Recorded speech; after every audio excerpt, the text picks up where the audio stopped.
Esta homilía llega a ustedes a través de Radio Claret América. El Instituto Bíblico Claretiano de las Américas presentan Poniendo el Evangelio en Práctica con el Padre Manuel Villalobos, un programa para aprender a amar a Dios sin miedo. Iniciamos. Buenos días, hermanos y hermanas que nos sintonizan a través de Radio Claret América. Soy Manuel Villalobos Mendoza. Qué alegría compartir con ustedes esta palabra de Dios. Estamos ya en el tiempo ordinario. Acá en el norte es tiempo de verano. Y a veces cuando la gente piensa que el tiempo ordinario es menos importante que los tiempos especiales de Pascua, Navidad, Adviento, y como que no le ponemos mucha atención. Pero también en este tiempo especial es una oportunidad de encontrar, de descubrir, de conectarnos con la presencia de Dios y hacer prioridades, sobre todo hacer prioridades en lo que realmente importa, que es la construcción del reino de Dios. Y ante el reino de Dios, todo lo demás pasa a un segundo plano. Eso es lo que vamos a descubrir en el Evangelio, que va a ser para el domingo 26 de junio del 2022. Está tomado del Evangelio de Lucas, del capítulo 9, versículos 51 al 62. Cuando se iba cumpliendo el tiempo de ser llevado al cielo, Jesús tomó la decisión de ir a Jerusalén y envió mensajeros por delante. De camino entraron en una aldea de Samaria para preparar alojamiento, pero no lo recibieron porque se dirigía a Jerusalén. Al ver esto, Santiago y Juan, discípulos suyos, le preguntaron: Señor, ¿quieres que mandemos bajar fuego del cielo que acabe con ellos? Él se volvió y les regañó, y se marcharon a otra aldea. Mientras iban de camino, le dijo uno: te seguiré a donde vayas. Jesús le respondió: las zorras tienen madrigueras y los pájaros nidos, pero el Hijo del Humano no tiene dónde reclinar la cabeza. A otro le dijo: sígueme. Él respondió: déjame primero ir a enterrar a mi padre. Le contestó: deja que los muertos entierren a sus muertos. Tú vete a anunciar el reino de Dios. Otro le dijo: te seguiré, Señor, pero déjame primero despedirme de mi familia. Jesús le contestó: el que echa mano al arado y sigue mirando atrás no vale para el reino de los cielos. Palabra de Dios. Las exigencias del reino de los cielos, ¿verdad? Yo les he contado cómo la gente a veces se espantaba porque decía: Jesús pide mucho. Y yo le dije: no, Jesús no pide mucho. Jesús lo pide todo. Esta es la preocupación, que con el encuentro que uno tiene con Jesús, tiene que reorientar totalmente su vida, su comportamiento, sus palabras, sus acciones, sus gestos, para ir construyendo el reinado. Bueno, este va a ser el gran camino que Jesús va a comenzar desde Galilea a Jerusalén, de norte a sur. Y bueno, no solamente este es un camino físico que se recorre, pero hay algo más profundo, más teológico, ¿verdad? Jesús comenzó todo antes de este capítulo, del capítulo 9, todo el ministerio se ha centrado en Galilea. Recuerden, todas las personas que habitan Galilea, todas las personas que eran consideradas de segunda, eran consideradas como no personas por haber entrado en contacto con otras culturas, por haber contaminado las reglas de pureza, por haberse contaminado con otras prácticas también, ¿verdad? Entonces, para esa gente de Galilea, bueno, comenzó el mensaje, comenzó la invitación, Jesús formó comunidad, se encontró con leprosos, se encontró con enfermos, con excluidos y les anunció el reinado de Dios. Pero para Lucas es muy importante Jerusalén. Jerusalén va a jugar un papel oficial o un lugar desde donde la salvación de Dios se va a extender o va a llegar a otros pueblos. Cierto que hay una salvación universal, pero primero Jerusalén. Y no solamente Jerusalén, primero el templo, ¿verdad? Es en el templo, es en Jerusalén, donde Jesús, una vez que resucite, se va a congregar a su gente. Entonces, comienza precisamente esta narración con muchos elementos, ¿verdad? De ir, mensajeros, como que los verbos están muy activos, todos los verbos denotan esta preocupación, casi que uno puede ver esta urgencia de Jesús de ir a Jerusalén. ¿Y a qué va Jerusalén? Bueno, nosotros ya sabemos a qué va. Jerusalén sigue siendo una ciudad asesina, una ciudad inhóspita, una ciudad donde se le ha fallado a Dios. Pero bueno, Jesús decide ir a Jerusalén. Dice que se ha cumplido el tiempo de ser llevado al cielo. ¿De dónde viene esta idea? Bueno, recuerden que todas estas ideas son pospascuales, todo esto ya ha sucedido. Aquí parece que hay una tradición de la historia o del ciclo de Elías. Ustedes recuerdan a Elías que aparece allá en el libro de los Reyes, ¿verdad? Elías, el reformador del judaísmo, de la religión del yavismo, retiro lo dicho, el reformador del yavismo que va a entrar en dificultades o en problemas contra el dios Baal o con los falsos profetas, ¿verdad? Y también ustedes recordarán cómo en esa historia de Elías sube al cielo, es llevado al cielo en la columna, en un carro de fuego. Entonces parece ser que Lucas está retomando esta historia material y lo está artísticamente trabajando para la propuesta de Jesús, ¿verdad? Hermanos y hermanas, ¿dónde podemos encontrar nuestro caminar o qué personas podemos ir descubriendo en este seguimiento? Porque somos peregrinos, somos caminantes, que vamos a veces sin tener una misión o a veces sin saber a dónde vamos, pero la propuesta de Jesús es de adentrarte al camino del discipulado. Y en el camino del discipulado, pues también te puedes encontrar con momentos de muerte. Yo quisiera decirle a toda la gente que está descubriendo a Dios o que está tratando de ver cómo sirve mejor a Jesús, me gustaría decirles que nunca van a tener problemas. Lamentablemente les mentiría. El seguimiento a la propuesta de Jesús a veces va a encontrar resistencia.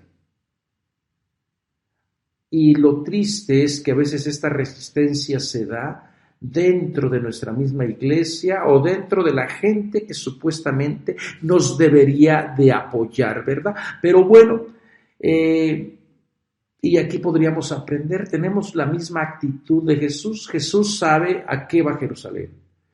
Y precisamente porque sabe que lo van a matar y que va a resucitar, como ya lo ha dicho, Él sigue a Jerusalén. Uno podría decirle, no, ¿para qué vas? Esa es la misión. Esta es como la novela de Gabriel García Márquez de Crónica de una muerte anunciada, ¿verdad? Bueno, en esa novela, no es por hacerle publicidad al autor, hace años, la leí cuando tenía como 20 años, pero creo que el protagonista se llamaba Santiago. Esos Santiagos que también aparecen aquí. Santiago, todo el mundo sabe que van a matar el pueblo, todo el mundo sabe que van a matar a Santiago, menos Santiago.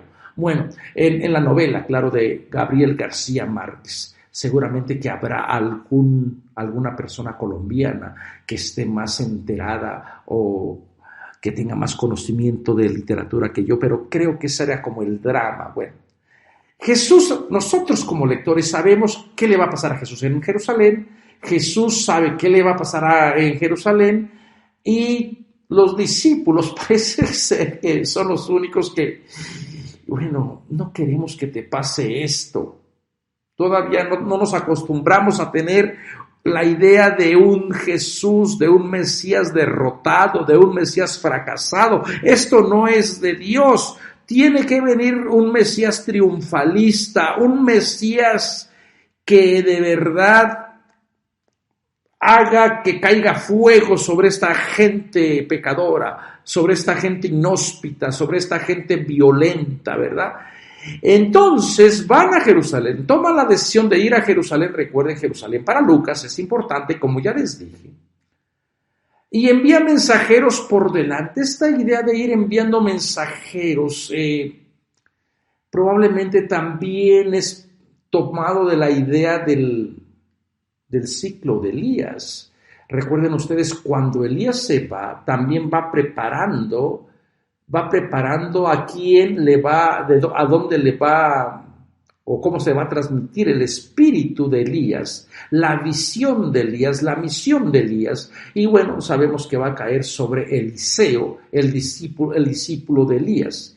Aquí parece que Lucas está tratando de decir: Jesús, como un Elías, va a Jerusalén, y es en Jerusalén donde va a dar su espíritu a sus mensajeros, a la gente que se adhiera a su plan. Y por eso después vamos a encontrar: no se alejen de Jerusalén, no se alejen hasta que no sean revestidos del poder de lo alto. Será en Jerusalén donde Jesús se legitime como el Mesías que es capaz de transmitir el espíritu, ¿verdad? Entonces envía mensajeros por delante. Y bueno, Lucas juega con esta idea del camino. En el camino tantas cosas pueden suceder. Y en nuestros caminos también cosas suceden. Uno nunca sabe qué le espera al siguiente día, ¿verdad? Uno se acuesta pensando que va a ser un día normal, y en el camino, o en el día, o en el transcurso del día, nos podemos encontrar con mucha gente, con muchas situaciones a veces no agradables, que no estaban planeadas, que no eran parte del itinerario, que no eran parte de la misión.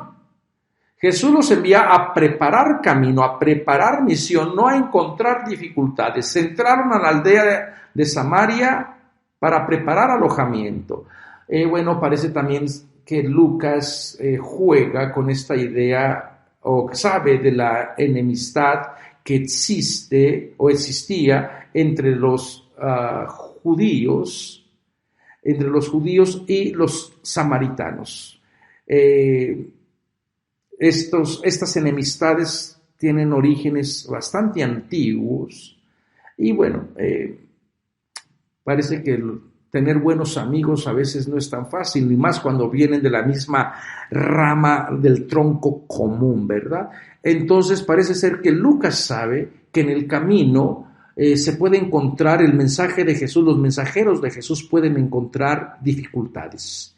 Nosotros también, hermanos y hermanas, vamos a encontrar dificultades. Y a veces la gente me dice: es que yo nunca pensé que servir al Señor costara tanto. Es que yo antes, que no andaba involucrada o involucrado en esas actividades de la iglesia, como que mi vida es más simple. Le dijo: bienvenido al club. Yo también a veces me siento así. Yo a veces siento que entre menos uno hace, ok, no hagas nada, solamente pretende hacer lo mínimo. puedes solamente cumplir con los sacramentos, hacerle sus sacramentos, pero no evangelices, no lleves el mensaje de Dios, porque una vez que uno empieza a llevar el mensaje de Dios, a evangelizar, crea conciencia. Y cuando la persona se le aviva la conciencia o se concientiza, pues va a ser una persona que va a ir a veces contracorriente. Y a la gente que esté establecida en el poder, en el orden, pues no le gusta que se le cuestione. Así que por eso a veces da esa sensación de que uno a veces es más feliz o era más feliz antes de estar involucrado dentro de la vida pastoral de las comunidades que ahora que lo estamos. ¿Ustedes qué piensan? ¿Han tenido también ustedes esa sensación que antes su vida era más simple? ¿O quizás están ahora viviendo el costo del discipulado? Porque seguir a Jesús tiene que la persona hacer prioridades. Se tiene que viajar, caminar ligero de equipaje. Bueno, físicamente Jesús va a dar indicaciones. No doble túnica, decíamos el otro día, no morral, no bastón. Y aquí vamos a ir con esta misma idea, ir caminando, ¿no? Entonces, esta comunidad se encuentra con esas fricciones. ¿Por qué? Porque Jesús parece, en un primer momento, la misión parece ser que va primero a Jerusalén. Y después Jesús resucitado va a decir, en su nombre se va a predicar la misión primero en Jerusalén, luego en Judea, luego en Samaria y luego hasta los confines del mundo. Y se brincó Galilea. Entonces es cierto, Samaria va a ser incluida dentro de la misión, pero primero Jerusalén.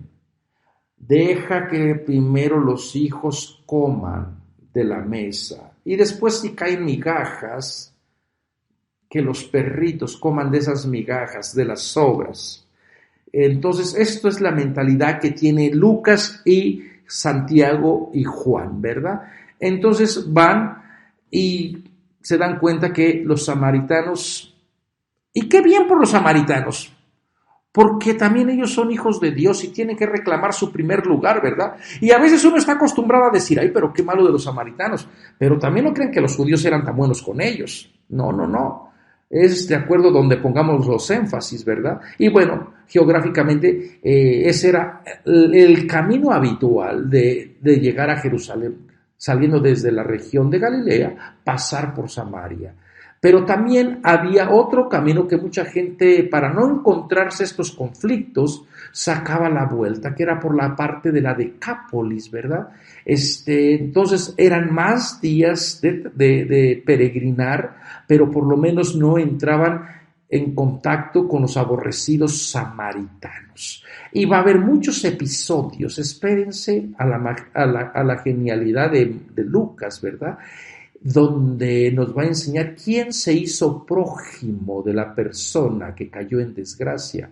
No fue Jerusalén, el representante del templo, no fue el sacerdote, no fue el levita, no fue el israelita, sino el odioso samaritano, el bastardo, el que no cumple la ley. Y esto es precisamente lo que demuestra este texto de estos conflictos, ¿verdad?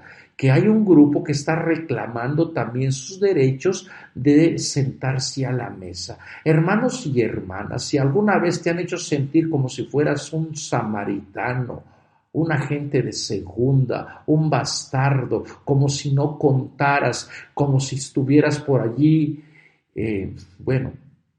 enfermo, leproso, ahora con el coronavirus, que parece que es un estigma ahí que uno va cargando, y si la gente como que te ha rechazado, pues también aprende a reclamar tu derecho de decir, no, yo también merezco ser incluido en la salvación que Dios ofrece, ¿verdad? Y claro, fíjense lo que dice al ver esto Santiago y Juan, discípulos suyos, le preguntaron, Señor, vean el título honorífico que le dan, Señor, para Santiago y Juan, para los procedentes del judaísmo oficial, ellos creen que Jesús es un Señor poderoso, un rey, un Mesías tipo davídico, ¿verdad? ¿Quieres que mandemos bajar fuego del cielo que acabe con ellos? ¿De dónde le viene esta idea de mandar bajar fuego? ¡Qué poder, qué arrogancia, qué actitud! Fíjense lo que están haciendo. Y uno puede decir, ay no, pero eso es que lo hicieron ellos, pero nosotros no lo hacemos. Nosotros no solamente mandamos bajar fuego, mandamos gente al fuego, al infierno eterno. Tenemos a una lista de personas ahí metidas en el fuego, como si nosotros fuéramos Dios. Nosotros no tenemos poder para mandar a nadie al fuego o enviarle fuego. Tampoco Santiago y Juan tienen esta autoridad, pero están jugando con una tradición de Elías. Si Jesús se presentaba con esta idea como Elías, el que va a ser tomado, el que va a ser llevado hacia Jerusalén, bueno, pues también la gente tendría que haber recordado lo que le pasó o lo que hizo en Segunda de Reyes, en el primer capítulo de Segundo de Reyes, el rey Ocosías, cómo es que se enferma, que cae de la sala de la casa en Samaria y estando enfermo envía mensajeros para que le vayan a consultar al Dios, al contrario de Yahvé, ¿verdad? A Baal Zebub, Dios de Ecrón, si se iba a aliviar. Y en ese mismo momento, Yahvé viene sobre Elías y le dice, levántate y ve al encuentro de los mensajeros del rey Ocosías. Y bueno, y la pregunta es, ¿qué no hay Dios? ¿Que no hay Dios en Samaria para que tú vayas a consultar a un ídolo, ¿verdad? Desde el punto de vista, desde el punto de vista de Elías, ¿verdad? Y bueno, van los mensajeros y Elías le dijo al capitán de todo el batallón, dice, si yo soy varón de Dios, descienda fuego del cielo y consúmate con tus 50. Y descendió fuego del cielo que lo consumió a él y a sus 50. Vean el Dios celoso del Antiguo Testamento. El Dios que sí envía fuego sobre sus enemigos.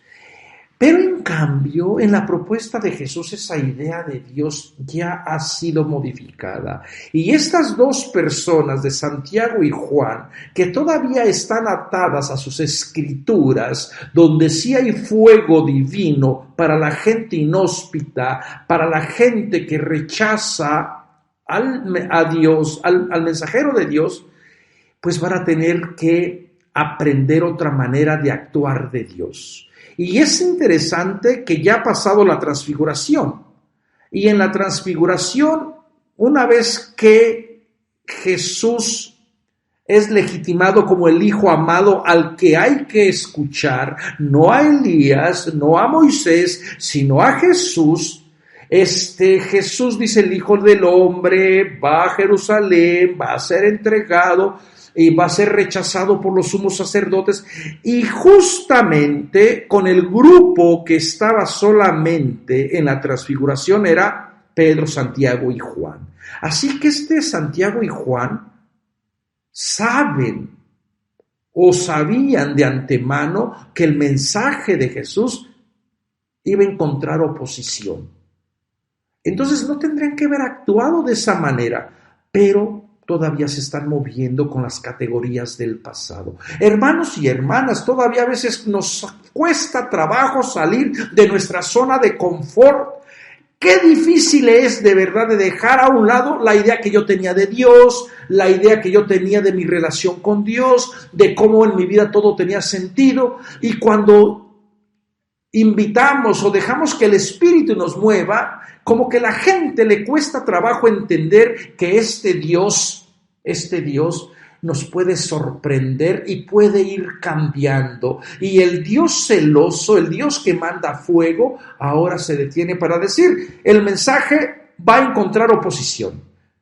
Los amantes del reino, los constructores del reino de paz, de justicia, de verdad, de empoderamiento para los pobres, va a encontrar oposición. Y no te desanimes y no quieras actuar con violencia, porque la violencia va a crear violencia. ¿Qué tipo de Dios les vas a compartir si tú piensas que ese Dios es capaz de exterminarlos a todos? No, yo creo que la propuesta de Jesús es genial para que la gente se vaya moviendo en libertad, en una libertad de ir viviendo maduramente su fe, su compromiso discipular, su seguimiento a Cristo Jesús. Y Jesús los reprende, los regaña, le dicen, ustedes están pero bien atados todavía, para no decir una mala palabra, aquí me vayan a condenar a mí, están todavía atados en sus leyes, en sus tradiciones, en sus ideas erróneas de Dios, y no han descubierto que Dios trabaja, que Dios opera en mi persona de una manera distinta. El Dios de la compasión, el Dios de la misericordia, el Dios que cuida, el Dios que sana. Fíjense, yo no me canso de repetir domingo tras domingo este mismo mensajito. Y parece que la gente está más preocupada por aplacar la ira del Dios que se enoja, del Dios que todo lo ve, del Dios que apunta todo, como si Dios fuera un bibliotecario y tiene el libro, a ver, tengo aquí tu libro y aquí estoy, escribo y escribo y escribo y escribo. Por favor, pobre Dios, ¿cómo lo hemos desfigurado? Bueno, Jesús nos debería también de llamar la atención, de regañarnos y decir, mientras sigan pensando así de mi propuesta de vida, no van a poder construir el reinado de Dios. Y otra vez vuelve a unir la exigencia del discipulado. Mientras van caminando, le dijo uno, alguien se vincula a la propuesta de Dios. Te seguiré a donde vayas. Y resulta extraño que a las personas que Jesús llamó a formar comunidad con Él, que han estado en los momentos importantes de Jesús hasta ahora en la narración, les cueste trabajo seguir a Jesús. Y en cambio, gente anónima, gente que probablemente escuchó de Jesús y de su propuesta de justicia, de reino, se ofrezca, le crea a Jesús y Jesús como que lo rechaza. Pero estas son justamente las ideas que la comunidad o los valores, los principios que la comunidad tiene que realizar en estas nuevas prioridades, ¿no? Y Jesús parece que no le miente a la persona para decir, mira, esto es lo que te vas a encontrar. Yo te ofrezco una comunidad, construir comunidad, pero esta comunidad no va a caer del cielo. Esta comunidad es una comunidad itinerante, sin casa, sin techo, sin arraigos familiares, sin tradiciones. Vean la propuesta de Jesús, que no está atado a nadie. Es un cuerpo, Jesús es un cuerpo que está desorganizando, está totalmente desorganizando comunidades, tradiciones, valores, el sentido de casa, el sentido de familia. Yo les llamo a esto, a un nuevo libro que está por salir, un cuerpo sin órganos. Juego con una idea de un filósofo francés de cómo él invita a desorganizarnos. El cuerpo hay que desorganizarlo porque la manera en que se ha organizado, hay cuerpos solamente que sí son queridos, unos cuantos cuerpos, los cuerpos que son blancos, que tienen un estatus económico alto, que son heterosexuales. Esos son los cuerpos que mueven el mundo, que organizan el mundo, que organizan la sociedad. En cambio, lo que proponen estos filósofos, que se llama Deleuze y Guattari, es desorganizar ese cuerpo. Y yo creo que Jesús logró desorganizar ese cuerpo privilegiado, el cuerpo de los que se creían puros, de los que se creían buenos, de los que se creían dignos delante de Dios, y comenzó a desorganizarlos y decirle: mira todo lo que te vas a encontrar. Te estoy invitando a que prácticamente compartas el movimiento de los que no tienen techo, de los que no tienen casa. Y Jesús entonces, su propuesta sería un itinerante, un predicador itinerante que no tiene hogar, muy al estilo del filósofo cínico llamado Diógenes Laercio. Diógenes Laercio, aquel filósofo que iba itinerante, caminando de ciudad en ciudad, de pueblo en pueblo, sin llevar nada, solamente predicando una manera diferente de vivir, decir: no estoy atado a nada, no tengo posesiones, no estoy atado a casa, y esa es la mejor manera de ser feliz, de vivir la libertad, ¿verdad? Diógenes Laercio. Jesús, muy al estilo de Diógenes Laercio, le dice: los zorros tienen madriguera, los pájaros tienen nido. Es decir, si tú quieres ser parte de este movimiento itinerante, bienvenido. Te estoy diciendo lo que te vas a encontrar.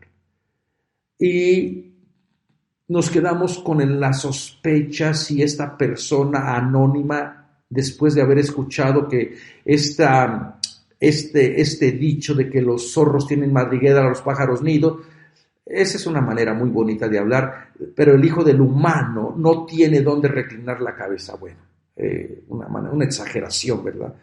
Esta imagen del Hijo del Humano que aparece de Daniel, del capítulo 7, Jesús como modelo de humanidad. Entonces, el movimiento de Jesús es un movimiento itinerante. Debe de ser un movimiento que no esté atado a algún sistema económico, político, religioso. Porque cuando uno se ata, pues ya el reino fracasa, la misión fracasa. Por allí, escuchando la música de este poeta, a mí me gusta mucho las canciones de Facundo Cabral, ¿verdad? Que lamentablemente lo mataron en Guatemala, que según lo confundieron con otra persona. Y él, entre sus canciones, ustedes saben, las personas que conocen a la música de Facundo Cabral, saben que tiene, vamos a decir, cápsulas de sabiduría. Y él decía que mano ocupada, mano perdida. Y esto se aplica muy, muy, muy bien aquí en este evangelio. Nada ni nadie puede ocupar la prioridad del reino. El reino tiene prioridad sobre familia, sobre casa, sobre relaciones. Y fíjense, esta que propone Jesús rompía con todo el status quo, todo lo establecido de aquella cultura. Entonces Jesús sería visto como una persona desviada, como una persona loca, una persona que no se casa, una persona que no tiene un domicilio. Y por eso, bueno, en el Evangelio de Marcos, la gente se quiere llevar a Jesús, sus familiares, porque piensan que se volvió loco. Entonces, esta es la manera de construir el reino. Ojalá que nuestra iglesia fuera así, volviera a los orígenes de ser una iglesia de salida, una iglesia pobre, una iglesia itinerante, una iglesia que no se quede estancada en las grandes ciudades con las con las pompas de la liturgia, con el humo y con el incienso y con toda la majestuosidad que se tiene de los templos. Ojalá que nuestras iglesias fueran de periferia, de camino, que se encontrara con gente de todo tipo que les mostrara al Jesús vivo, al Jesús de la compasión. Ojalá que nuestra iglesia fuera otra vez pobre, que no estuviera tan preocupada por los bienes de este mundo, que no estuviera envuelta en escándalos de andar defendiendo herencias, de andar peleando tierras, posesiones, o de estar cerrando iglesias como está pasando aquí en Chicago, todo por un aspecto económico, y no le importa si la comunidad se queda sin su templo. Bueno, hermanos y hermanas, la propuesta de Jesús fue bastante radical, bastante provocativa, y su propuesta, lógico, causó rechazo. Contrario a esta primera persona que voluntariamente quiere seguir a Jesús, Jesús le invita a otro y le dice, sígueme, y él respondió, déjame primero ir a enterrar a mi padre. Y aquí tenemos un texto que uno se queda espantado cuando lo escucha. Deja que los muertos entierren a los muertos. Tú ve a anunciar el reino de Dios. Ustedes no saben cuántas personas, cuando estaba en la formación, que se morían papá, que se morían mamá, y uno pedía permiso para ir a ver a sus seres queridos. Y lo primero que le decía el formador, deja que los muertos entierren a tus muertos. Y nunca no nos dejaban nunca ir, bueno, ni a enterrar muertos, ni a casamientos. Yo nunca estuve en una boda de mis hermanas, nunca estuve, bueno, en muchos momentos importantes de la vida de mi familia, porque fue una ruptura totalmente. Y bueno, este texto se ha manipulado para eso y para muchas cosas, pero realmente Jesús está diciendo o estaría en contra de una ley, de un deber, de una tradición sagrada. Era una obligación para los hijos enterrar honorablemente al padre, a la madre. Eso era estipulado en la ley. Jesús como judío no puede ir en contra de la ley judía. Jesús vivió como judío, fue judío, creció como judío y murió como judío. Una vez lo estaba diciendo así y me dice, oiga padre, ¿dijo que Jesús murió como jodido? No, como judío. Bueno, ya después pensándolo acá, sí murió como jodido, abandonado, despreciado, traicionado, desnudo, en un sepulcro. Sabrá Dios de quién, porque hay muchas confusiones en cuestión del sepulcro. Entonces, Jesús realmente le está pidiendo a sus seguidores no cumplir con una ley sagrada, y la respuesta es no. Tenemos que entender que en tiempo de Jesús había una tradición. Había dobles ceremonias para el entierro, ¿verdad? Los judíos eran muy cuidadosos del entierro. En algún momento voy a hablar del entierro de Jesús, si fue honorable o no fue honorable, ¿verdad? Bueno, los hijos tenían la obligación de darle una sepultura honorable. No podemos decir cristiana sepultura porque todavía no existía el cristianismo. Bueno,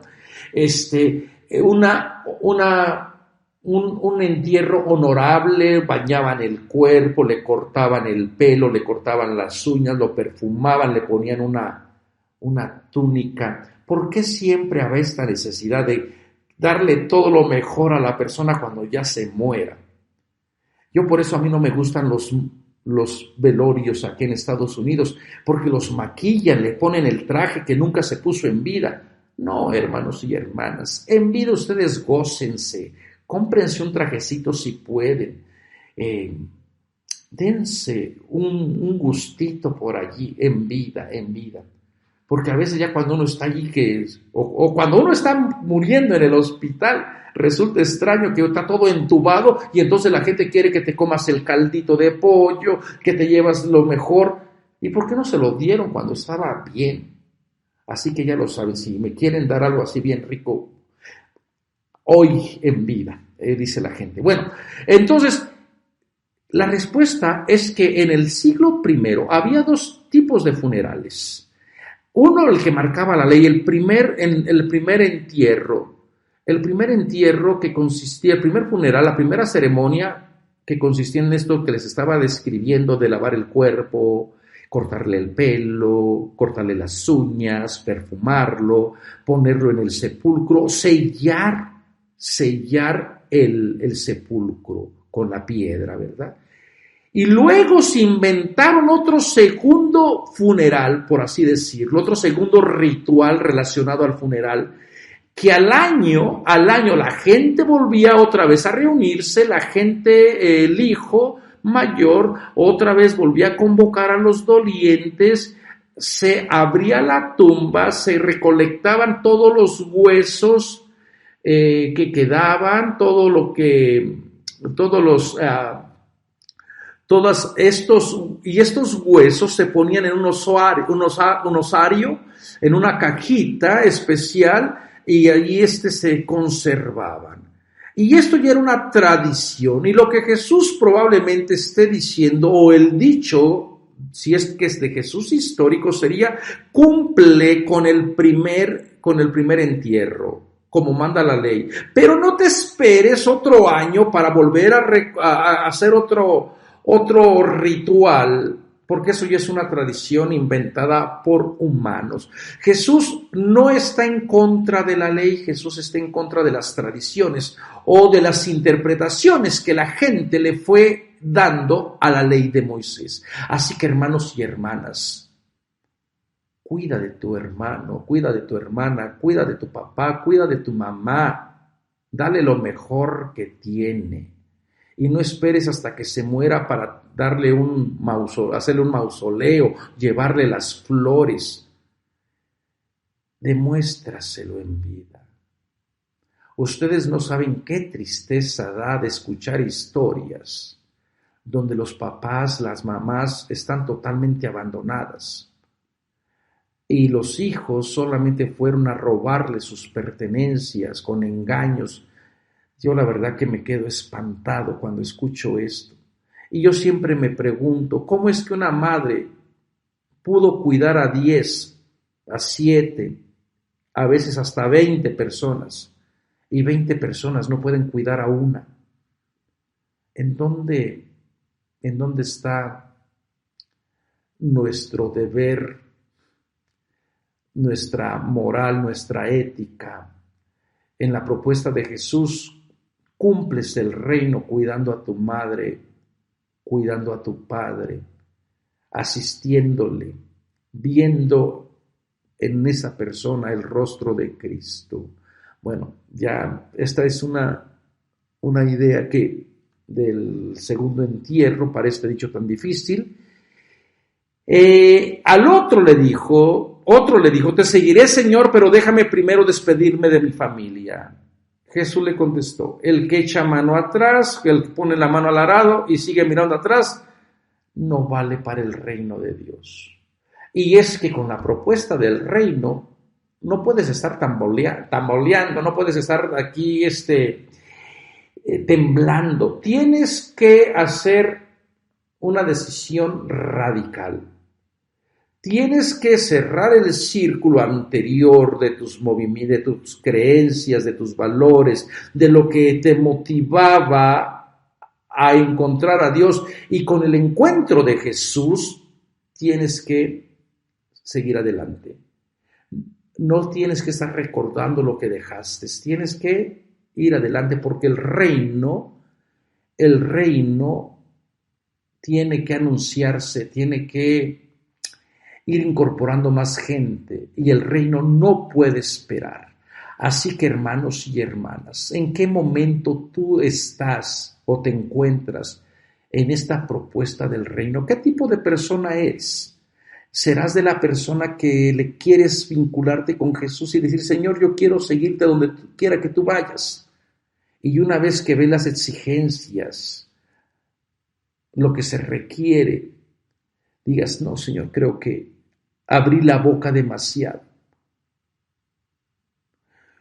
Yo a veces digo, yo creo que yo abrí la boca demasiado, muy rápido, sin pensarlo. Yo nunca me imaginé que a veces construir reino, a veces por hacer estas opciones de la Biblia, del ministerio, de la palabra, uno se fuera a encontrar con tanto signo de muerte, con tantas dificultades. Y yo no me alegro por ello. Yo no quisiera encontrarme, pero esas son partes de mi discipulado, de mi crecimiento. No es porque encuentre placer en el dolor, en los obstáculos, en el rechazo, pero esta es la propuesta del reino que no puede parar. Una vez que uno se encuentra con ese Jesús que te invita a ser persona de salida, a ser persona de acogida, a ir construyendo nuevas relaciones, nuevas propuestas de vida, no puedes echar para atrás. A veces hay momentos en que uno quisiera decir, está bien, yo ya no voy a abrir la boca. Yo les voy a decir lo que ustedes quieren escuchar. Voy a decir a todo que sí para no tener problemas. Pero luego te das cuenta o me doy cuenta de que ese no soy yo. No a estas alturas, no en estos momentos. Mejor tomar las exigencias del reino con humildad, sabiendo que llevo la gracia de Dios en vasijas de barro, pero ahí vamos caminando. A veces soy fiel, a veces doy 3 pasos adelante, otras veces retrocedo, unas veces me caigo, otras veces me levanto, y yo creo que esto es ir aprendiendo, que en esta propuesta del reino, mientras estemos vivos, podemos seguir, podemos caer, nada está seguro. Así que, hermano y hermana, ya lo sabes, ponte a examínate tú mismo cuáles son los obstáculos que vas encontrando en esta propuesta del reino. Y nunca olvides que no vamos solos, que Jesús nos va guiando y que su Espíritu nos va acompañando. Muchas gracias por escucharme, gracias por estar atento. Les invito, hermanos y hermanas, a todas las personas que quieran estudiar de una manera sistemática la palabra de Dios, pues tenemos un diplomado, y fíjense que es una pena que tenemos tan buenos profesores que han escrito tantos libros y que son tan humildes, tan sencillos y que han decidido ser parte de nuestra facultad. Y no tenemos gente. Yo quisiera que tuviéramos cientos de gente, pero de verdad gente que se entusiasme y que diga, yo quiero ser parte de este certificado, quiero tener esta diploma. Por favor, hermano y hermana, si tú crees que necesitas saber más de la palabra de Dios para ser mejor, para ir descubriendo a Dios, te invito a que nos visites en www.ibicla.org y pidas informes acerca del certificado en Sagradas Escrituras. Nos vemos hasta la próxima semana.